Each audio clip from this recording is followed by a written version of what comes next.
ಸ ಭಗವತೋ ಅರ್ಹತೋ ಸಮ್ಮಾ ಸಂಬುದ್ಧಸ್ಸ. ಬುದ್ಧ ಧಮ್ಮ ಸಂಘಕ್ಕೆ ತ್ರಿರತ್ನಗಳಿಗೆ ನಮಿಸುತ್ತಾ, ಪರಮ ಪೂಜ್ಯ ಬೋಧಿಸತ್ವ ಬಾಬಾ ಸಾಹೇಬರ ಪಾದಗಳಿಗೆ ನಮಿಸುತ್ತಾ, ಪೂಜ್ಯ ಮನೋರಕಿತ ಭತ್ತೇಜಿಯವರ ಪಾದಗಳಿಗೆ ನಮಿಸುತ್ತಾ, ಎಲ್ಲ ಧರ್ಮಗುರುಗಳಿಗೆ ಭಾನುವಾರದ ಧರ್ಮ ಕಾರ್ಯಕ್ರಮಕ್ಕೆ ಸ್ವಾಗತವನ್ನು ಕೊಡ್ತಾ ಈ ಒಂದು ಧರ್ಮ ಪ್ರವಚನವನ್ನು ಮಾಡ್ತೇನೆ. ಮಹಾನಿಧಾನ ಸೂತ್ರ ದೀಘನಿಕಾಯ 2ನೇ ದೀಘನಿಕಾಯದಲ್ಲಿ 2ನೇ ಸಂಪುಟ. ಒಮ್ಮೆ ಭಗವಾನ್ ಬುದ್ಧರು ಕುರು ದೇಶದ ಕಮ್ಮಸಧಮ್ಮ ಅಂತ ಒಂದು ಪಟ್ಟಣದಲ್ಲಿದ್ದು, ಕುರು ದೇಶ ಅಂತಂದರೆ ಕುರುಕ್ಷೇತ್ರ, ಇವತ್ತಿನ ದೆಹಲಿಯ ಅಕ್ಕಪಕ್ಕ ಇರ್ತಕ್ಕಂತಹ ಒಂದು ಪ್ರದೇಶ. ಅಲ್ಲಿ ಕಮ್ಮಸಧಮ್ಮ ಅಂತಕ್ಕಂತಹ ಒಂದು ಪಟ್ಟಣದಲ್ಲಿ ತಂಗಿರ್ತಾರೆ. ಆಗ ಅಲ್ಲಿ ಆನಂದ ಭತ್ತೇಜಿಯವರು ಭಗವಾನ್ ಬುದ್ಧರ ಹತ್ರ ಬಂದು ಅವರಿಗೆ ನಮಸ್ಕಾರ ಮಾಡಿ ಭಗವಾನ್ ಬುದ್ಧರಿಗೆ ಹೀಗೆ ಹೇಳ್ತಾರೆ, ಭಗವಾನ್ರೇ, ಇದು ತುಂಬ ಆಶ್ಚರ್ಯ, ಅದ್ಭುತ. ನನಗೆ ಪಠಿತ ಸಮಪಾದ ತುಂಬ ಗಂಭೀರವಾಗಿದೆ, ಆದರೆ ನನಗೆ ಕಂಪ್ಲೀಟಾಗಿ ಅರ್ಥ ಆಗ್ಬಿಟ್ಟಿದೆ. ಅದು ನನಗೆ ತುಂಬ ಸ್ಪಷ್ಟವಾಗಿದೆ ಅಂತ ಅಂದ್ಬಿಟ್ಟು ಹೇಳ್ತಾರೆ. ಆಗ ಭಗವಾನ್ರು ಹೇಳ್ತಾರೆ, ಆನಂದ, ಹಾಗೆ ಹೇಳಬಾರ್ದು. ನೀನೇನು ಅಂದ್ಕೊಂಡಿದೆಯಲ್ಲ ಪಠಿತ ಸಮಪಾದ ಗಂಭೀರವೇನೋ ಸತ್ಯ, ಆದರೆ ಅದರ ತತ್ವವನ್ನು ತಿಳಿಯದ ಮತ್ತು ಅದರ ಆಳವನ್ನು ಅರಿಯದ ಜನರು ಗೊಂದಲದ ಗೂಡಿನಲ್ಲಿ ಸಿಕ್ಕಾಕ್ಬಿಡ್ತಾರೆ.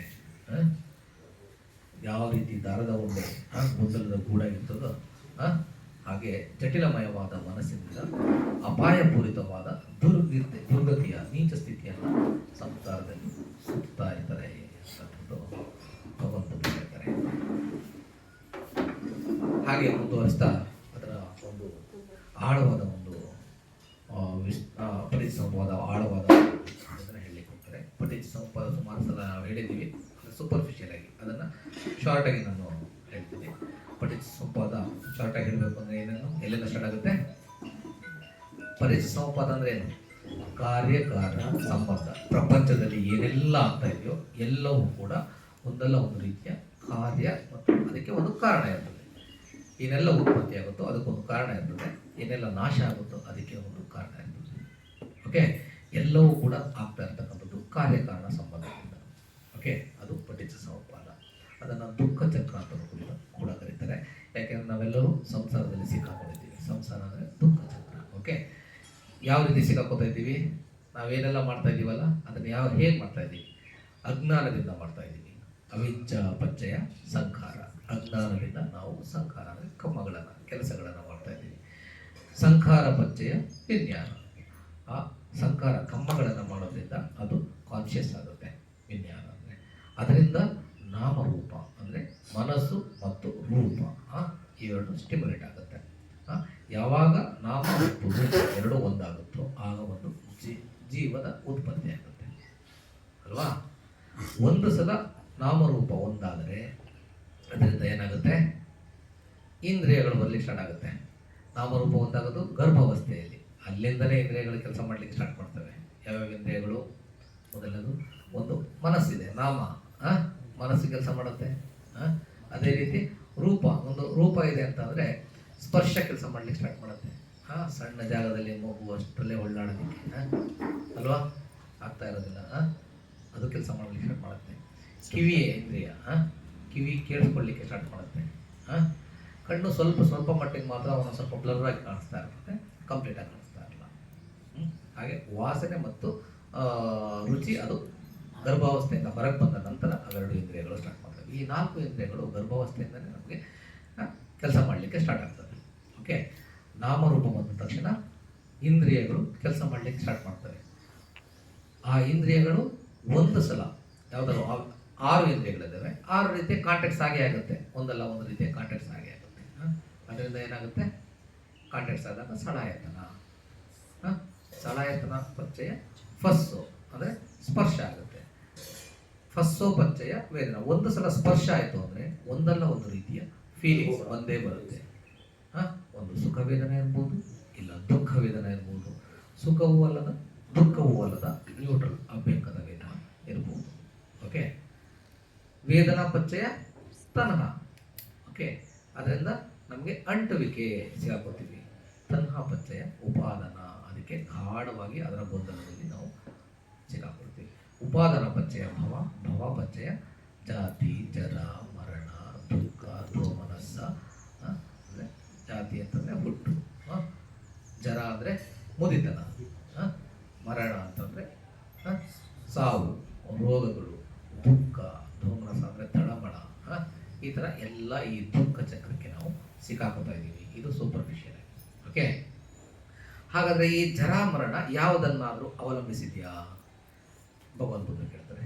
ಜರ ಮರಣ, ಜರ ಅಂತಂದ್ರೆ ನಾಗಲೇ ಹೇಳಿದಲ್ಲ, ಏನು ಮುದಿತನ, ಮರಣ ಅಂತಂದ್ರೆ ಸಾವು, ಯಾವುದನ್ನಾದರೂ ಅವಲಂಬಿಸಿದೆಯಾ? ಹಾಗೆ ಅವಲಂಬಿಸಿದೆಯೇ ಇಲ್ವಾ? ನನಗೆ ತಾನೇ ಹೇಳಿದೆ, ಎಲ್ಲವೂ ಕೂಡ ಕಾರ್ಯಕಾರಣ ಸಂಬಂಧದಿಂದಲೇ ಆಗಬೇಕು. ಜರ ಮರಣ ಯಾವುದನ್ನಾದರೂ ಅವಲಂಬಿಸಿರುತ್ತೆ ಅಲ್ವಾ? ಏನನ್ನು ಅವಲಂಬಿಸಿರುತ್ತೆ? ಜರಾಮರಣ ಸ್ಮೃತಿಯನ್ನು ಅವಲಂಬಿಸಿರುತ್ತೆ. ನಮ್ಮ ಮನಸ್ಸು ಕಂಡೀಷನ್ ಆಗಿರುತ್ತೆ. ಓಕೆ, ಆ ಸ್ಮೃತಿಯನ್ನು, ಅದು ಸ್ಮೃತಿಯಿಂದ ಪೋಷಿತಗೊಳ್ತಾ ಇರ್ತದೆ ಅದು ಪ್ರತಿ ಹಂತದಲ್ಲಿ. ಹಾಗಾದರೆ ಈ ಜರಾಮರಣ ಯಾವುದನ್ನು ಅವಲಂಬಿಸಿದೆ? ಜರಾಮರಣ ಅವಲಂಬಿಸಿರ್ತಕ್ಕಂಥದ್ದು ಈ ಜಾತಿಯನ್ನು. ಜಾತಿ ಅಂತಂದರೆ ನಮ್ಮ ಈ ಕಾಸ್ಟ್ ಜಾತಿ ಅಲ್ಲ. ಜಾತಿ ಅಂದರೆ ಹುಟ್ಟು. ಒಂದು ಸಲ ಹುಟ್ಟು ಬಂತು ಅಂತಂದರೆ ಮುದಿತನ ಸ್ಟಾರ್ಟ್ ಆಗುತ್ತೆ ನೆಕ್ಸ್ಟ್ ಮೂಮೆಂಟು. ಒಂದು ಸಲ ಹುಟ್ಟು ಬಂತು ಅಂತಂದರೆ ಸಾಯಲೇಬೇಕು ಅಲ್ವಾ? ಯಾವುದೆಲ್ಲ ಉತ್ಪತ್ತಿ ಆಗುತ್ತೋ ಅದೆಲ್ಲವೂ ನಾಶ ಆಗಲೇಬೇಕು ಅಂತ ಅಂದ್ಬಿಟ್ಟು ಭಗವಂತ ಹೇಳ್ತಾರಲ್ವಾ? ಹಾಗಾಗಿ ಅದು ಜಾತಿಯನ್ನು ಅವಲಂಬಿಸಿದೆ. ಜಾತಿ ಯಾವುದನ್ನು ಅವಲಂಬಿಸಿದೆ? ಜಾತಿ ಯಾವುದನ್ನು ಅವಲಂಬಿಸಿರ್ಬೇಕಲ್ವಾ? ಜಾತಿ ಭವವನ್ನು ಅವಲಂಬಿಸಿದೆ. ಭವ ಅಂತಂತಂದರೆ ಒಂದು ಈಗ ಒಂದು ಸ್ಟೇಜ್ ಅಂತ ಹೇಳ್ತೀವಲ್ಲ, ಒಂದು ಸ್ಟೇಜ್, ಅದು ಕಾನ್ಸ್ಟೆಂಟ್ ಆಗಿ ಒಂದು ವೈಬ್ರೇಟಿಂಗ್ ಫೋರ್ಸ್ ಇರುತ್ತೆ. ಅದರ ಮೇಲೆ ಈ ಹುಟ್ಟು ಅವಲಂಬಿಸುತ್ತೆ. ಈ ನಾಮ ರೂಪ, ಈ ನಾಮ ಆಕ್ಟಿವೇಟ್ ಆಗಬೇಕು ಅಂದರೆ ಒಂದು ರೂಪ ಬೇಕೇ ಬೇಕು. ನಾಮ ಅಂದರೆ ಮನಸ್ಸು, ಅದು ಆಕ್ಟಿವೇಟ್ ಆಗಬೇಕು ಅಂದ್ರೆ ರೂಪ ಬೇಕು. ನಮ್ಮ ಹುಟ್ಟಾಗಬೇಕು ಅಂತಂದರೆ ಆ ನಾಮ ಒಂದು ಸ್ಮಾಲ್ ಒಂದು ಸೆಲ್ನ ಅದು ಆಕ್ಟಿವೇಟ್ ಮಾಡುತ್ತೆ ಅಲ್ವಾ? ಅದು ಆ ಸುಪ್ತಾವಸ್ಥೆಯಲ್ಲಿ ಇರ್ತದಲ್ಲ, ಅದು ಭವ. ಓಕೆ, ಆ ಭವ ಯಾವುದನ್ನು ಅವಲಂಬಿಸಿದೆ? ಆಗಲೇ ಹೇಳಿದೆ, ಅಂಟುವಿಕೆ ಉಪಾದಾನವನ್ನು ಅವಲಂಬಿಸಿರುತ್ತೆ. ಉಪಾದಾನ ಯಾವುದನ್ನು ಅವಲಂಬಿಸಿರುತ್ತೆ? ಉಪಾದಾನ ತನ್ಹವನ್ನು ಅವಲಂಬಿಸಿರುತ್ತೆ. ತನ್ಹ ಯಾವುದನ್ನು ಅವಲಂಬಿಸಿರುತ್ತೆ? ತನ್ಹ ಅಂತಂದ್ರೆ ಅಂಟುವಿಕೆ ಅಲ್ವಾ? ಅಂಟುವಿಕೆ ಯಾವುದನ್ನು ಅವಲಂಬಿಸಿದೆ? ಅಂಟುವಿಕೆ ಹೆಂಗ್ ಬರುತ್ತೆ? ಅಂಟುವಿಕೆ ಬರೋದು ವೇದನೆಯಿಂದ. ವೇದನೆಯಿಂದ ತನಹ ಬರುತ್ತೆ. ಹೆಂಗೆ ಬರುತ್ತೆ ವೇದನೆಯಿಂದ ತನಹ? ಒಂದು ಸಲ ಸ್ಪರ್ಶ ಆಯಿತು, ಒಂದು ಯಾವ್ದಾದ್ರು ಒಂದು ಫೀಲಿಂಗ್ ಬಂದೇ ಬರುತ್ತೆ. ಸುಖ ಅಥವಾ ದುಃಖ ಅಥವಾ ಎರಡೂ ಅಲ್ಲದೆ ಇರ್ತಕ್ಕಂತಹ ನ್ಯೂಟ್ರಲ್ ಆಗ್ಬೇಕಂತ. ನಮ್ಗೆ ಸುಖ ವೇದನೆ ಇದ್ರೆ ಏನ್ ಮಾಡ್ತೀವಿ? ಅದರಿಂದ ಹೋಗ್ತೀವಿ. ದುಃಖ ವೇದನೆ ಇದ್ರೆ ಅದರಿಂದನೇ ಹೋಗ್ತೀವಿ. ಬೇಡ ಬೇಡ ಬೇಡ ಅಂತ, ಅದು ಅಂಟುವಿಕೆ. ಬೇಕು ಬೇಕು ಅನ್ನೋದು ಕೂಡ ಅಂಟುವಿಕೆ, ಬೇಡ ಬೇಡ ಅನ್ನೋದು ಕೂಡ ಅಂಟುವಿಕೆ. ನಾವು ಅದನ್ನು ಯಥಾರ್ಥವಾಗಿ ನೋಡಲ್ಲ. ಆ ಫೀಲಿಂಗ್ಸ್ ಏನು ಮಾಡ್ತಾ ಇರ್ತವೆ, ಅದ್ರ ಪಾಡಗದು ಬರ್ತದೆ ಹೋಗ್ತದೆ. ನಾವು ತಡೆಗಟ್ಟಕ್ಕೆ ಆಗುತ್ತಾ? ತಡೆಗಟ್ಟಲಿಕ್ಕೆ ಅದನ್ನು ಹಿಡಿದಿಡ್ಲಿಕ್ಕೆ ಆಗುತ್ತಾ? ನಾವೇನು ಮಾಡ್ತಾ ಇದ್ದೀವಿ ಪ್ರತಿಕ್ಷಣ? ಅದನ್ನು ಹಿಡಿಯೋದಕ್ಕೆ ಟ್ರೈ ಮಾಡ್ತಾ ಇದ್ದೀವಿ. ಸುಖ ವೇದನೆ ಇದ್ರೆ ಇದು ಪರ್ಮನೆಂಟ್ ಅಂತ ನೋಡ್ತೀವಿ, ಅದರಿಂದ ಹೋಗ್ಲಿಕ್ಕೆ ಪ್ರಯತ್ನ ಪಡ್ತೀವಿ. ದುಃಖ ವೇದನೆ ಇದ್ರೆ ಇದು ಬೇಡ ನನಗೆ ಅಂತ ಅಂದ್ಬಿಟ್ಟು ಅದು ಹೆಂಗೆ ಯಾವ ರೀತಿ ನಾವು ಸಿಕ್ಕಾಕೋತೀವಿ ಅಂತಕ್ಕಂಥದ್ದನ್ನ ಸ್ವಲ್ಪ ಆಳವಾಗಿ ನಾನು ಹೇಳಿಕ್ಕೆ ಪ್ರಯತ್ನ ಈ ವೇದನೆಯಿಂದ, ತನ್ಹದಿಂದ ಏನಾಯ್ತು? ವೇದನೆ ಆಯ್ತಲ್ವಾ? ಇತಿಕೋ ಪನೇತ ಆನಂದ ವೇದನಾ ಪಟಿಚ್ಚ ತನ್ಹ, ತನ್ಹ ಪಟಿಚ್ಚ ಪರಿಯೇಸನ, ಪರಿಯೇಸನ ಪಟಿಚ್ಚ ಲಾಭೋ, ಲಾಭೋ ಪಟಿಚ್ಚ ವಿನಿಶ್ಚಯೋ, ವಿನಿಶ್ಚಯಂ ಪಟಿಚ್ಚ ಛಂದರಾಗೋ, ಛಂದರಾಗೋ ಪಟಿಚ್ಚ ಅಜ್ಜಾಸಾನೋ, ಅಜ್ಜಾಸಾನಂ ಪಟಿಚ್ಚ ಪರಿಗ್ರಹೋ, ಪರಿಗ್ರಹಂ ಪಟಿಚ್ಚ ಮಚ್ಚರಿಯಂ, ಮಚ್ಚರಿಯಂ ಪಟಿಚ್ಚ ಆರಕ್ಕೋ, ಆರಕ್ಕಾಧಿಕರಣಂ ದಂಡದಾನಂ ಸತ್ತದಾನಂ ಕಲಹಂ ವಿಗ್ರಹಂ ವಿವಾದ ತೂವಂ ತೂವಂ ಪೇಸು ಸುಯ್ ಮುಸಾವಾದ ಅನೇಕ ಪಾಪಕ ಅಕುಸಲ್ ಧಮ್ಮ ಸಂಭವಂತಿ. ಇದು ಪಾಳಿನಲ್ಲಿ ಹೇಳಿದ್ದು. ಈಗ ನಾನು ಅದನ್ನು ಎಕ್ಸ್ಪ್ಲೇನ್ ಮಾಡ್ತಾ ಹೋಗ್ತೀನಿ. ಓಕೆ, ಈಗ ನಮಗೆ ಈ ತನ್ಹದಿಂದ ಏನಾಯಿತು? ತನ್ಹ ಅವಲಂಬನೆ ಆಗಿದೆ ಯಾವುದ್ರ ಮೇಲೆ? ವೇದನೆ ಮೇಲೆ. ಒಂದು ಸಲ ವೇದನ ಬಂದರೆ ತಣ್ಣ ಪಟ್ಟಿಚ್ಚ ಪರಿಯೇಸನ. ಪರಿಯೇಸನ ಅಂತಂದ್ರೆ ನಮ್ಮ ಹುಡುಕಾಟ ಸ್ಟಾರ್ಟ್ ಆಗ್ಬಿಡುತ್ತೆ. ಒಂದು ಸಲ ಫೀಲಿಂಗ್ ಬಂತು ಅಂತಂದ್ರೆ ನಮ್ಮಲ್ಲಿ ಹುಡುಕಾಟ ಸ್ಟಾರ್ಟ್ ಆಗುತ್ತೆ. ಇದು ಯಾವ ಥರ ಇದೆ ಫೀಲಿಂಗು, ಸುಖವಾಗಿದೆಯೋ ದುಃಖವಾಗಿದೆಯೋ, ಹುಡುಕಾಟ ಸ್ಟಾರ್ಟ್ ಆಗುತ್ತೆ. ನಮ್ಮ ಮನಸ್ಸು ಕೆಲಸ ಮಾಡಲಿಕ್ಕೆ ಸ್ಟಾರ್ಟ್ ಮಾಡುತ್ತೆ. ಯಾವ ಥರ, ಯಾವುದ್ರ ಮೂಲಕ? ಇಂದ್ರಿಯ ವಸ್ತುಗಳ ಮೂಲಕ. 6 ಇಂದ್ರಿಯ ವಸ್ತುಗಳಿದ್ದಾವೆ. 6 ವಸ್ತುಗಳು 6 ಕಾಂಟ್ಯಾಕ್ಟ್ ಮಾಡ್ತವೆ. ಕಣ್ಣಿನಲ್ಲಿ ನಮಗೆ ನೋಟ ಇಷ್ಟ ಆಯಿತು ಅಂದರೆ ಅದರಿಂದ ಹೋಗ್ಲಿಕ್ಕೆ ಸ್ಟಾರ್ಟ್ ಮಾಡುತ್ತೆ. ಕಿವಿನಲ್ಲಿ ಶಬ್ದ ಇಷ್ಟ ಆಯಿತು ಅಂದರೆ ಅದರಿಂದ ಹೋಗ್ಲಿಕ್ಕೆ ಸ್ಟಾರ್ಟ್ ಮಾಡುತ್ತೆ. ಅಥವಾ ಶಬ್ದ ಇಷ್ಟ ಆಗಲಿಲ್ಲ ಅಂದರೂ ಕೂಡ ಬೇಡ ಬೇಡ ಅಂತ ಅಂದ್ಬಿಟ್ಟು ಅದರಿಂದ ಹೋಗ್ಲಿಕ್ಕೆ ಸ್ಟಾರ್ಟ್ ಮಾಡುತ್ತೆ. ಸ್ಪರ್ಶ, ದೇಹ ಇದೆ, ನೋವಾಯಿತು ಅಂದರೆ ಅದರಿಂದ ಹೋಗ್ಲಿಕ್ಕೆ ಸ್ಟಾರ್ಟ್ ಮಾಡುತ್ತೆ. ಸುಖ ವೇದನೆ ಇತ್ತು ಅಂದರೆ ಅದರಿಂದ ಹೋಗ್ಲಿಕ್ಕೆ ಸ್ಟಾರ್ಟ್ ಮಾಡುತ್ತೆ. ವಾಸನೆ ಹಿಂದೆ ಹೋಗ್ಲಿಕ್ಕೆ, ರುಚಿಯ ಹಿಂದೆ ಹೋಗ್ಲಿಕ್ಕೆ, ಈ ರೀತಿ 6 ಇಂದ್ರಿಯಗಳ ಹಿಂದೆ ಹೋಗ್ಲಿಕ್ಕೆ ಸ್ಟಾರ್ಟ್ ಮಾಡುತ್ತೆ. ಈ ಥರ ಹುಡುಕಾಟ ಮಾಡಬೇಕಾದ್ರೆ ಏನಾಗುತ್ತೆ? ಅದರಿಂದ ಏನಾದರೂ ಒಂದನ್ನು ಪಡ್ಕೊಳ್ಳಿಕ್ಕೆ ಪ್ರಯತ್ನ ಪಡ್ತದೆ. ಯಾವ್ದಾದ್ರು ಒಂದು ಪಡ್ಕೊಳ್ಳಿಕ್ಕೆ, ಅಂದರೆ ಸುಖ ಅಥವಾ ದುಃಖ, ಅದರಿಂದ ಲಾಭ ಏನು ಅಂತ ಅಂದ್ಬಿಟ್ಟು ಗ್ರಹಿಸೋದಕ್ಕೆ ಮನಸ್ಸು ಸ್ಟಾರ್ಟ್ ಮಾಡುತ್ತೆ ಅಲ್ವಾ? ನೀವು ಪ್ರಾಕ್ಟಿಕಲ್ ಆಗಿ ಇವಾಗ ಅದನ್ನು ಯೋಚನೆ ಮಾಡ್ತಾ ಹೋದರೆ ಅದು ಗೊತ್ತಾಗುತ್ತೆ. ಹುಡುಕಾಟ ಸ್ಟಾರ್ಟ್ ಆದಾಗ ಅದರಿಂದ ಲಾಭ ಏನು ಅಂತಕ್ಕಂಥದ್ದನ್ನು ಗ್ರಹಿಸಲಿಕ್ಕೆ ಮನಸ್ಸು ಸ್ಟಾರ್ಟ್ ಮಾಡುತ್ತೆ. ಆ ಲಾಭ ಅಂದರೆ ಆವಾಗಲೇ ಹೇಳಿದ್ನಲ್ಲ, ಪರಿಯೇಸನ ಪಟ್ಟಿಚ್ಚ ಲಾಭ. ಹುಡುಕಾಟ ಮಾಡ್ತಾ ಮಾಡ್ತಾ ಮಾಡ್ತಾ ಅದನ್ನು ಲಾಭ ಏನು ಅಂತ ನೋಡುತ್ತೆ. ಆ ಲಾಭ ಪಟ್ಟಿಚ್ಚ ವಿನಿಶ್ಚಯೋ, ಲಾಭ ಪಟ್ಟಿಚ್ಚ ವಿನಿಶ್ಚಯೋ ಅಂತ ಅಂದರೆ ಒಂದು ಸಲ ಲಾಭವನ್ನು ನೋಡಿದ ತಕ್ಷಣ ಮನಸ್ಸು ನಿರ್ಧಾರ ಮಾಡುತ್ತೆ. ಇದರಿಂದ ನನಗೆ ಅಡ್ವಾಂಟೇಜ್ ಆಗುತ್ತಾ ಅಥವಾ ಡಿಸ್ಅಡ್ವಾಂಟೇಜ್ ಆಗುತ್ತಾ ಅಂತಕ್ಕಂಥದ್ದನ್ನು ನಿರ್ಧಾರ ಮಾಡುತ್ತೆ.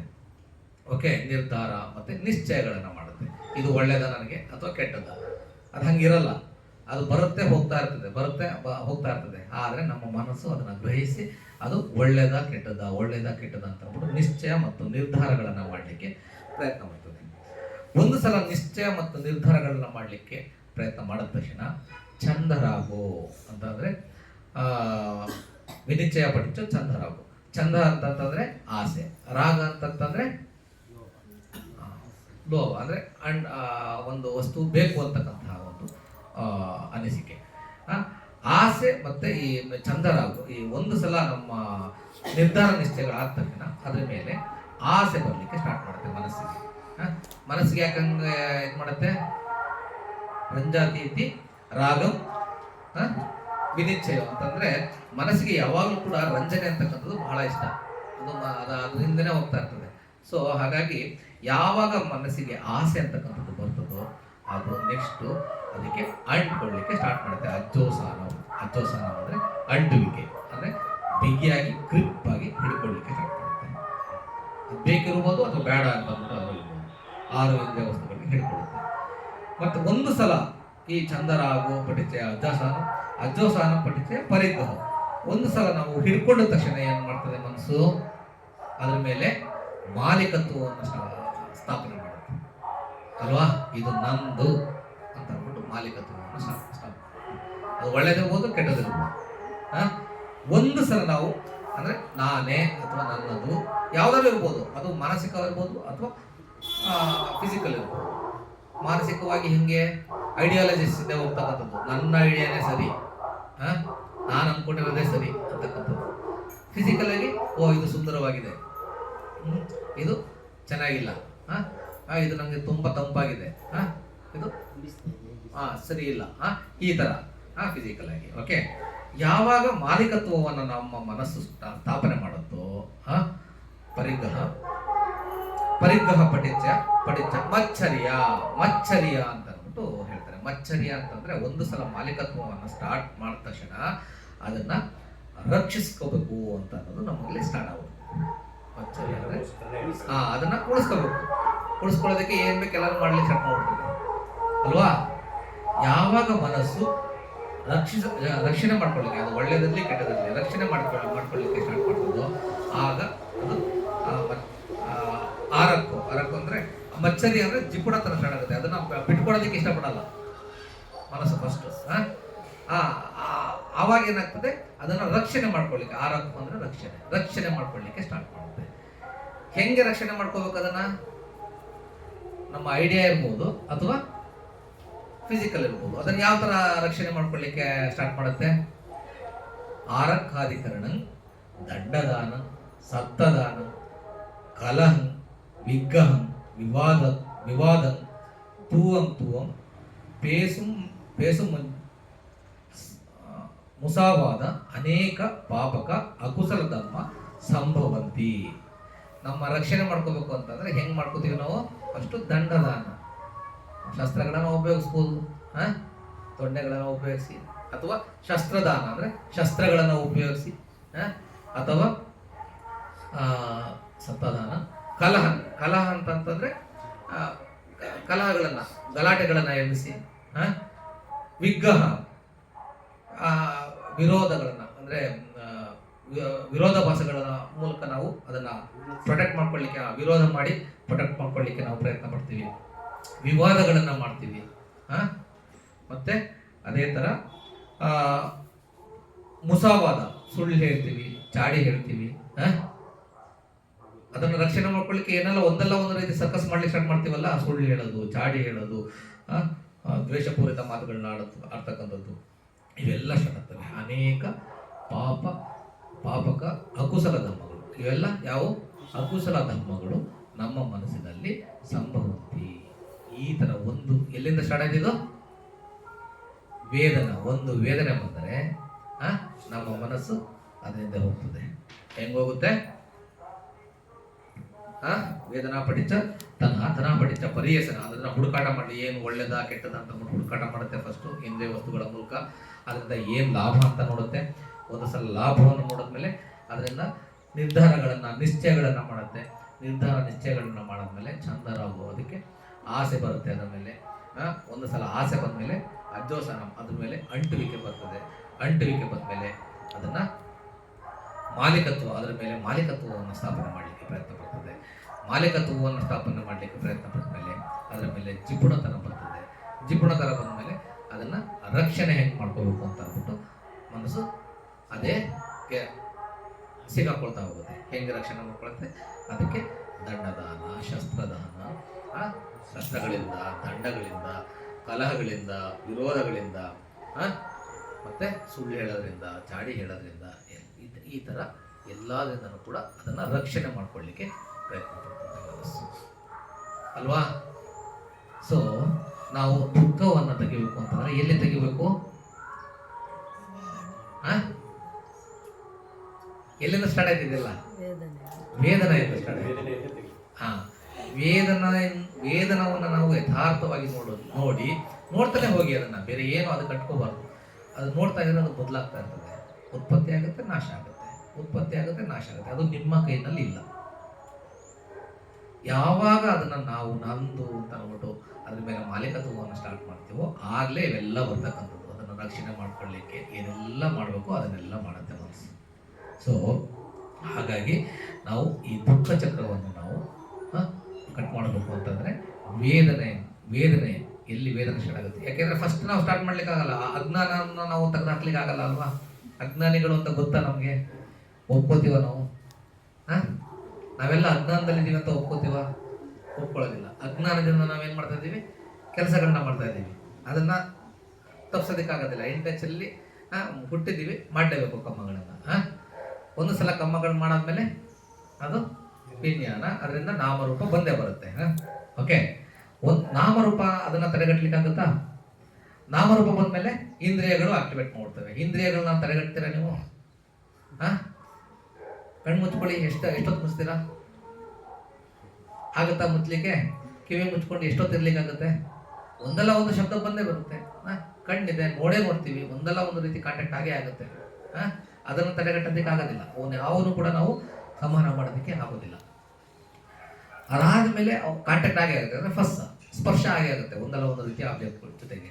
ದೇಹ ಒಂದು ನಾವು ಕೂತಿದ್ವಿ, ಕುಶನ್ ಮೇಲೆ ಸ್ಪರ್ಶ ಆಗ್ತಾ ಇದೆ. ನೋವಾದಾಗ ನಾವು ಆಸನ ಬದಲಾವಣೆ ಮಾಡ್ತೀವಿ. ಅದೇ ಥರ ವಾಸನೆ ಬಂದಾಗ ಅದನ್ನು ಕೂಡ ನಾವು ತಡೆಗಟ್ಟೋದಕ್ಕಾಗೋದಿಲ್ಲ. ರುಚಿಯನ್ನು ತಡೆಗಟ್ಟೋದಕ್ಕಾಗೋದಿಲ್ಲ. ಯಾವ ಇಂದ್ರಿಯಗಳಿದಾವಲ್ಲ ಅವುಗಳ ಯಾವನ್ನು ಕೂಡ ಸ್ಪರ್ಶವನ್ನು ನಾವು ತಡೆಗಟ್ಟೋದಕ್ಕೆ ಆಗೋದಿಲ್ಲ. ಸ್ಪರ್ಶ ಬಂದ ಮೇಲೆ ವೇದನ ಬರ್ತದೆ. ವೇದನ ಬರ್ತದಲ್ಲ, ಅದನ್ನು ನಾವು ಯಥಾರ್ಥವಾಗಿ ನೋಡೋದನ್ನ ಅಭ್ಯಾಸ ಮಾಡಬೇಕು. ವೇದನ ಬಂದಾಗ ಏನಾಗುತ್ತೆ? ನೀವು ಅಬ್ಸರ್ವ್ ಮಾಡ್ತಾ ಹೋಗಿ. ನೀವು ಕೂತ್ಕೊಂಡಾಗ ನೋವು ಬರ್ತಾ ಇದೆ ಅಂದರೆ ಅದನ್ನೇ ಅಬ್ಸರ್ವ್ ಮಾಡಿ. ಅದು ಬದಲಾಗ್ತಾ ಇರ್ತದೆ. ಒಂದು ಜಾಸ್ತಿ ಆಗ್ಬೋದು ಅಥವಾ ಕಡಿಮೆ ಆಗ್ಬೋದು. ಎರಡರ ಒಂದು ಆಗ್ತಾ ಇರ್ತದೆ. ಆದರೆ ಆ ಬದಲಾವಣೆಯನ್ನು ನಾವು ನೋಡೋದಿಲ್ಲ. ಆ ಬದಲಾವಣೆಯನ್ನು ನೋಡದೆ ನಾವೇನು ಮಾಡ್ತೀವಿ, ಅದನ್ನು ಅದು ಒಳ್ಳೇದು ಯಾವುದು ಕೆಟ್ಟದ್ದು ಯಾವುದು ಅಂತ ಹುಡುಕ್ಲಿಕ್ಕೆ ಹೋಗ್ತೀವಿ. ಅದರಿಂದ ಲಾಭ ಏನು ಅಂತ ನೋಡ್ತೀವಿ. ಆ ಲಾಭದಿಂದ ನಿರ್ಧಾರಗಳನ್ನು ತೆಗೆದುಕೊಳ್ತೀವಿ. ಇದು ನನಗೆ ಬೇಕು ಬೇಡ ಅಂತಕ್ಕಂಥ ನಿರ್ಧಾರಗಳನ್ನ. ಅದರಿಂದ ಆಸೆ ಜಾಸ್ತಿ ಆಗುತ್ತೆ. ಅದರಿಂದ ಅಂಟುವಿಕೆ ಬರುತ್ತೆ.